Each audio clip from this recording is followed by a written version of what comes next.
show, Virtual Pageant Pairing. In case you are new, let's have a quick recap. In a time before period dramas on Netflix or other forms of historical entertainment, pageants were a popular way our ancestors could engage with the past. Historical pageants were especially popular in early 20th century Britain. Pageants were grand performances where actors would reenact historical and fictional scenes to community audiences. Each month, our show, Virtual Pageant Pairing, will invite some of these historic pageants to come and join us virtually. We will have a Q&A in the hopes of finding their one and only pageant. And as you all know, this week we have 4 pageants searching for love. Or we're supposed to. Liverpool is rather late. I'm so sorry, there's a storm which cut off my Wi-Fi. Don't even worry about it, but it's quite the throwback, huh? According to your application, it says that your dress rehearsal was rained out? It didn't just rain, it poured. It really dampened things. Could you give me a second to sort myself out, please? Of course. Thank you. So while Liverpool figures it all out, let's introduce some of the other pageants.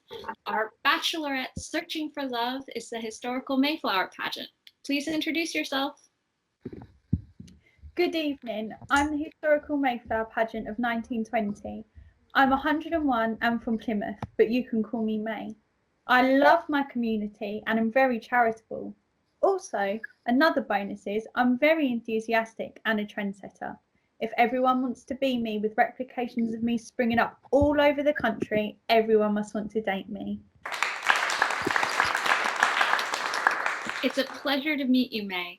Can you tell us what you are looking for today? What sort of pageant would you like to spend your future with?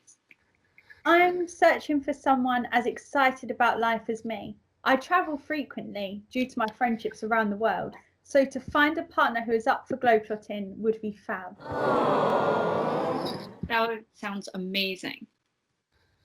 Now, single pageants. Reveal yourselves.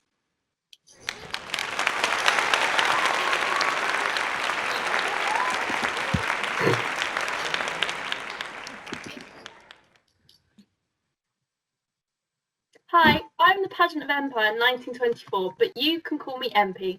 I'm 97 years old and from Wembley. If there's one thing you should know about me, it's that I'm the grandest pageant of them all, and I love a good party, especially when I'm celebrating the British Empire. I also strengthen bonds across the empire, promote trade, and encourage unity. Sorry about that, I'm less soggy now. I'm the Liverpool 700th anniversary pageant, Annie for sure. I'm 114 years old and I'm from Liverpool. I may be a silver fox, but I'm young at heart. The weather may have ruined my dress rehearsal, but it did not dampen my community spirit. I love Liverpool's history and my pageant highlights that. How's it going, pageants? I'm the Southampton Mayflower Pageant of 1920, aka the Mayflower Tercentenary, aka John Alden's Choice, aka your perfect match. Just call me John for now. You can call me hubby later. I relate to the wider world beyond Britain, as I'm all about celebrating America on the 400-year anniversary of the sailing of the Mayflower. That was so cringe, John.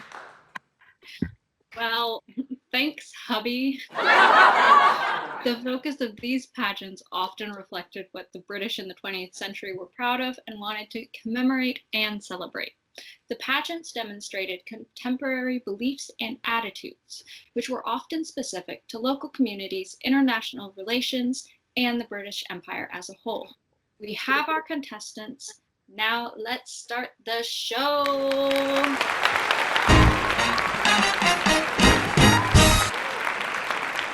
So, May, what's your first question?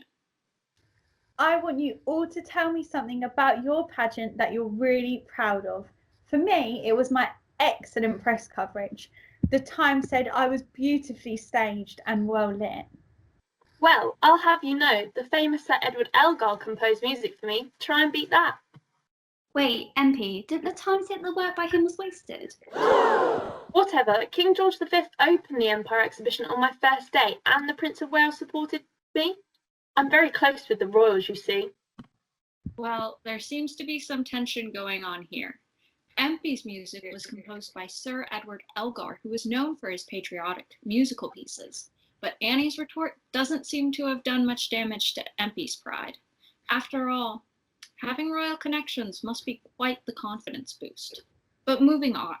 Annie, why don't you tell us what you're proud of? I'm proud of how my pageant was so supportive of the Liverpool community and its history. It really boosted local identity. Historian Tom Hume has noted how this was an important outcome of historical pageants. We had over 600 women in 5 different ladies' committees, and we made sure that the pageant was class inclusive. The pageant master who directed the performance made sure that my pageant focused solely on Liverpool's history to help spread local identity. The encouragement of a sense of local identity influenced pageants, but women were also very important to the creative process of pageants as leaders and funders. Zoe Thomas stated that the historical pageants provided a space for women to present subtle ideas of women's rights whilst not having to commit fully to feminism. The pageants provided a subtle way for women to promote female activism in Britain while in leadership positions. Well, I'm very inclusive too, as the Times reported. I had 3 seats for 10,000 people and 3 standing for 9,000 more. Didn't the Liverpool Echo say Annie's pageant was inaccurate and had lots of historical errors? Why are you picking on me? All pageants have some historical inaccuracies in them. Obviously, the newspapers are going to say good things about you. They wanted to support the monarchy, who funded your pageant to increase patriotism in the aftermath of World War I. It is true. It was impossible for pageants to be completely historically accurate. After all, the audiences wanted to be entertained, and the nature of newspaper coverage was often dependent on the expected or predicted economic impact of the pageants. Newspapers would often be positive if they thought the pageant would boost the local economy, or they could be negative if they thought the pageant was a drain on local resources. John, what about your pageant? What are you proud of? Well, due to the massive emphasis on the US in my pageant, I received international coverage and was even featured in the New York Times and the Chicago Tribune. Our neighbors from across the pond just love me. The pageant recreated many scenes and images from US history, as seen by the photo behind me of American soldiers, which was taken during the parade that accompanied the pageant.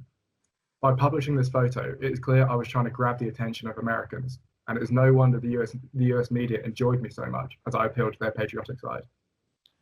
Oh, really, John? We both have close links with America then.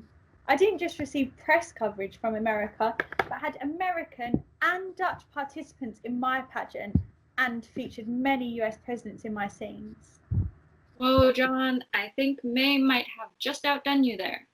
2 international guests are better than 1, but a parade is really cool too. However, it's nice to know that our international friends love you both as much as we do here in England. This shows our virtual audience at home that pageants were used to consolidate alliances after World War I. Now, our pageants deserve a water break. We'll see you in a second.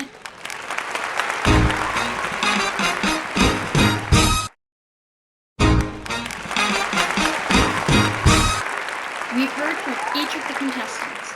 Empey's proud of the renowned individuals who participated in their pageant. Liverpool is proud of the community spirit during their pageant, and John and May have clearly just felt a connection over their shared international participation in their pageants. So, May, are you feeling any sparks yet? I don't want to say just yet. All right, keep your secrets then. Let's move on. May, what is your second question? If we are going to fall in love, I want to know the real you. Tell me about your flaws, weaknesses, and faults. My worst faults have to be having my hometown Liverpool being called grimy by the graphic. It's not my fault Liverpool is a hard-working dock city. The author did go on to say how there is a romance under its grime, so it's not all that bad. I don't think grimy's really my type. Well, I do not have any faults. I was planned before World War I, and even the Great War couldn't stop me. I'm perfect in every way and the perfect match for you. Over 1 million people watch my performances. 1 million people can't be wrong. I make local and national news. I also have 15,000 performers, 72 monkeys, 7 elephants, 8 camels, and 3 bears involved. May, I hope you're an animal person. I do love an animal. Okay, John, what do you think reveals the real John Alden's choice? I'm not the largest pageant, admittedly, with only capacity for 700 seats in the grandstand. But there was a lot of blood, sweat, and tears put into me, and much of my acclaim came internationally. Guardian wrote that all of the players put their hearts into the pageant, and the results really show it. It's not the size that matters, it's the impact. Despite my size, I raised a lot for the Plymouth War Memorial charity. Oh, that's lovely. Your community values are really coming across. But now, let's move on to the last question. So, my last question for you is, why do you think we're compatible as fellow pageants? Ooh, I'll go first for this one. May, we are very similar. I'm only 2 months older than you. I'm about the Mayflower, you're about the Mayflower, and even though you copied me, there's no bitterness. We are both perfect demonstrations of the historian Ayako Yoshino's theory of how pageants grew in popularity due to the growing domestic and international tourist industry. How can you deny this mad connection? If I put a ring on it, neither of us would even have to change our names that much. I'm feeling hot. I hope I haven't got pageant fever. Well, that interaction was electric. But don't worry, pageant fever is not a real disease.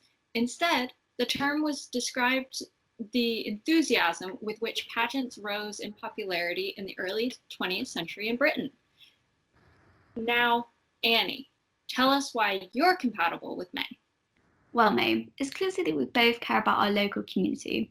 You shut down schools and businesses so people could watch your performances, and I focus on Liverpool's history. The press also loved us. They complimented both of us on our stage appearances. I'm not going to lie to you, May. I don't think we have a lot in common. That doesn't mean we're not compatible together. They do say opposites attract. That's nice. Empy, what's your response to the question? We would make a great pair. We're only 4 years apart in age and we share the same values. We both seem to be enthusiastic about our global connections and we want to make a large impact on both the national and international scale. Thank you, everyone, for answering these questions so well. We will see the audience after the break when May makes her decision.